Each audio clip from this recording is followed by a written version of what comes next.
Compact crossovers are huge business. Last year, in the US alone, nearly 2 million of these tall little wagons were sold. And with all that money on the line, automakers are locked into a veritable death match fighting for your market share. For 2013, we have the latest and greatest in the compact crossover segment. Luke's got the 2014 Mazda CX-5 2.5 liter. And challenging it, Mike's got the 2013 Toyota RAV4.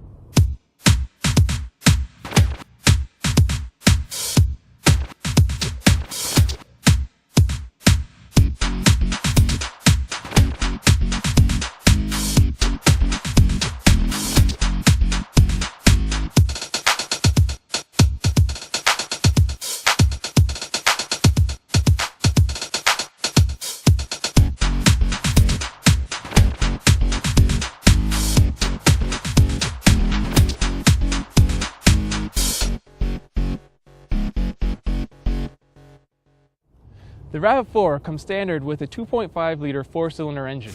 It produces 176 horsepower and 172 pound-feet of torque. The only transmission available on the RAV4 is a 6-speed automatic. Expect 24 miles per gallon city and 31 miles per gallon highway for the front-wheel drive versions like our tester. The RAV4 starts at a price of $23,300 and our XLE front-wheel drive test vehicle rang in at $25,320. New for this year, the CX-5 comes with a larger 2.5 liter version of Mazda's Skyactiv engine. It's more powerful and makes 184 horsepower and 185 foot-pounds of torque. This version only comes with a 6-speed automatic, unlike the 2-liter version that can also come with a 6-speed stick.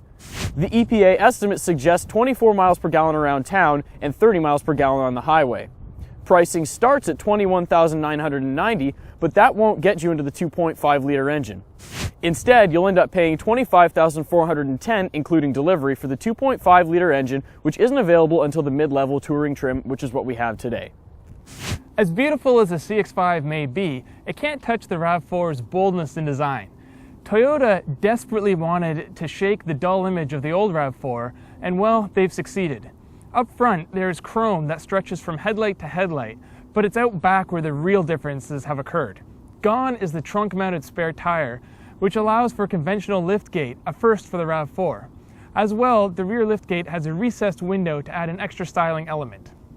Ever since Mazda cut ties with Ford, the company's been going full bore with an all-new chassis and sexy new styling.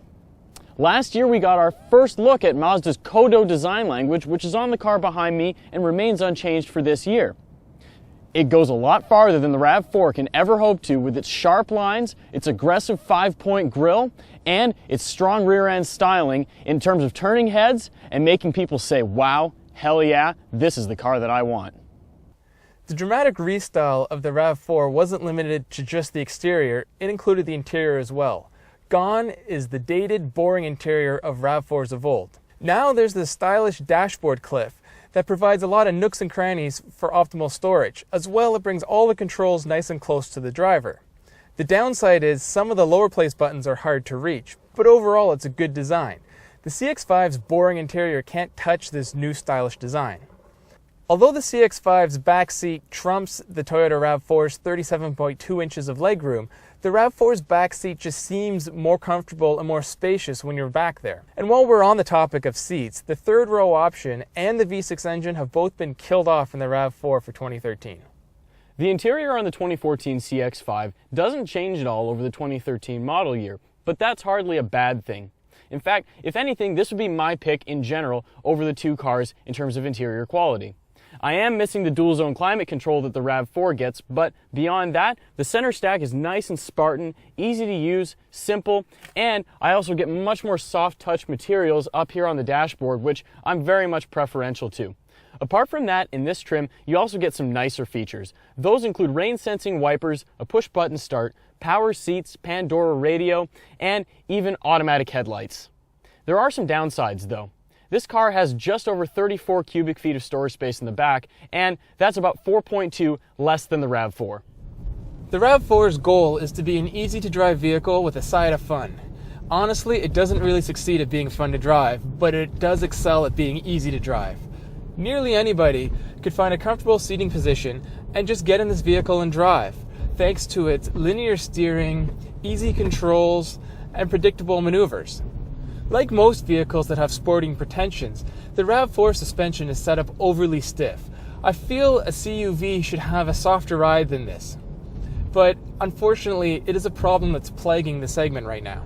The best part about the RAV4's drive, though, has to be the new 6-speed automatic.